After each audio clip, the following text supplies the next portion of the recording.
Last year I embroidered all of my goals and predictions for 2025.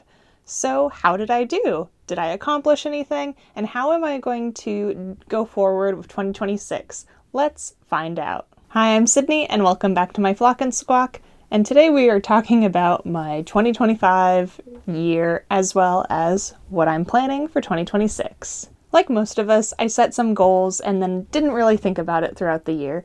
But I also have the benefit of having made a video, link wherever, where I embroidered and sort of set my intentions as well as some predictions for the year. So I'm just going to kind of quickly go over those and how I did. If you want to see the full video, like I said, it's linked. So one of my first predictions that was not about myself was that wildfires were going to be worse. And obviously this is a debatable topic based on, you can, quantify it in a lot of ways, like acreage, general, perspective on it, ecological issues, people losing their homes.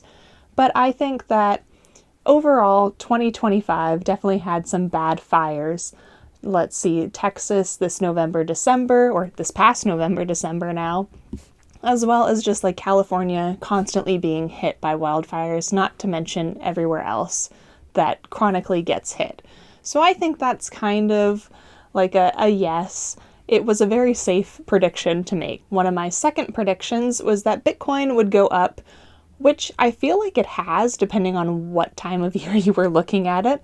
But my personal contribution to, or personal Bitcoin, is nothing that I can retire on anytime soon. So still debatable on how you want to quantify that, but I would say overall, Bitcoin was a little bit up. As for my prediction about my pets, all of them are happy, healthy, and have made it to the new year, including our newest addition, Gagi, who you occasionally will see throughout my videos, our little black and white tuxedo boy. And then my sort of last prediction, which was out of my control, but also something that still happily surprised me, was Connor and I are engaged, and I can officially say now that I am getting married this year. I am going to be a 2026 bride. So as much as I predicted it and kind of hoped that it would happen, I wasn't putting all my eggs in, a basket of saying this has to happen. So it was a beautiful surprise this past September, and I am so excited for this new year. Now on to a little bit more personal goals. I set a few, and let me just say, I did my best, but at the same time, I didn't really pay attention and focus in on my goals as much as I had necessarily hoped. So here's just a quick rundown on those. As for working out, I did in fact start lifting weights. I did start a little bit later in the year than I initially intended, but I am lifting weights and I have progressed some on lifting. I have a little bit higher capacity to lift, and I've started the Elden Ring challenge, which if you don't know is every time you die in Elden Ring, which is a notoriously difficult game, you lift weights. And so every time I die, I take a moment, I lift my weights, I do 5 reps, and then I switch out the workouts each time I die, which is quite frequent. And then I'm adding on an extra level where for every hour that I play, I walk a mile. So I put in however many hours, for example, I put in 3 hours. So after my 3 hours, I made note of that, and then I made sure to walk 3 miles.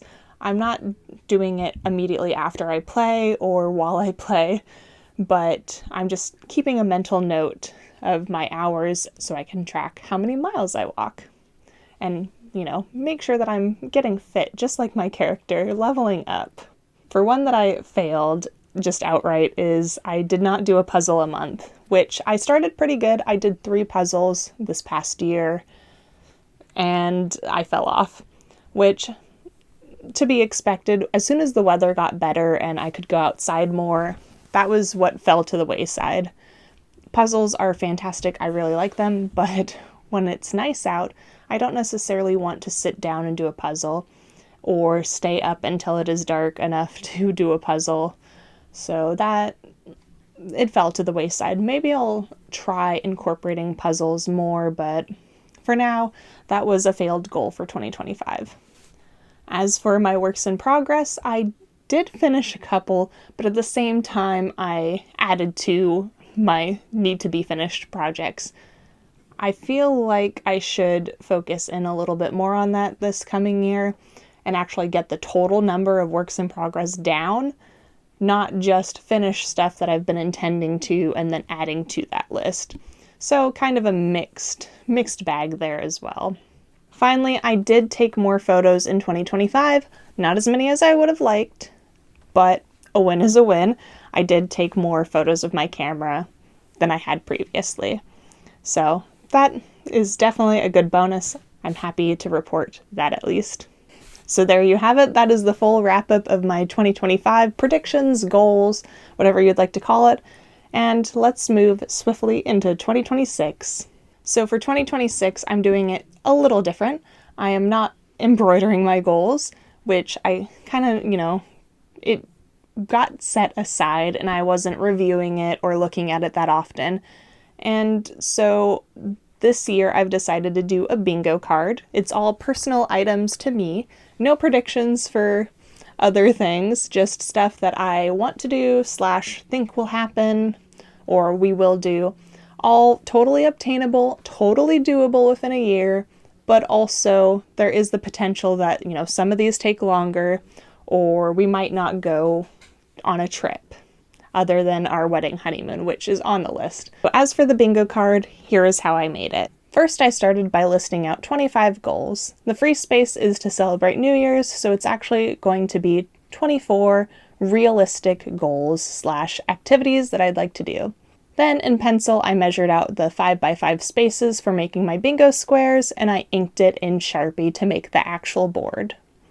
I cut out my strips, or my list into strips, so that way I could put them in a bag, shake it up, and then draw them out one by one to determine where they are on my bingo board. After it was completed, I decorated the sheet a little bit more, and here you have it, my bingo card. I could have done it digitally or with a bingo card generator, but I thought by doing it this way, it was a little more tactile and I could display it and kind of be more active with making my 2026 goals. I also did a hole punch on it so I can hang it from my board and kind of have a little more visual. I could put it on the fridge or somewhere where it's a little bit easier to pay attention to. As I complete the goals, I plan on highlighting them, like I highlighted my free space of Celebrate New Year's, which I did, and I hope you do too. So here are a couple of my goals. These are all ones that I am willing to share and potentially post videos on in the future. I didn't want to make them too crazy. I still want to make sure that I accomplished this, and it is a little bit nice being like, here are some of my goals and a little bit of the accountability. So there is that. They aren't too crazy, but here are a few of my goals for 2026. You could pause if you really wanted to see my full bingo board. My goals include making an outfit for my honeymoon, beating one of the bosses in Elden Ring. I want to make a stuffy. I want to potentially go on a Portland trip because we've gone every year so far, but that's also, who knows, with our honeymoon and wedding in that mix if we'll make it to Portland this year. And then also I want to host a pasta making game night. So those are all potential things that I might accomplish this next year. So if you're interested in seeing any of these things potentially come up in videos later down the line, please feel free to subscribe, comment, all of that. I really appreciate it, and I hope you flock and squawk again with me sometime. Thank you for being here, and thank you for being you. Bye!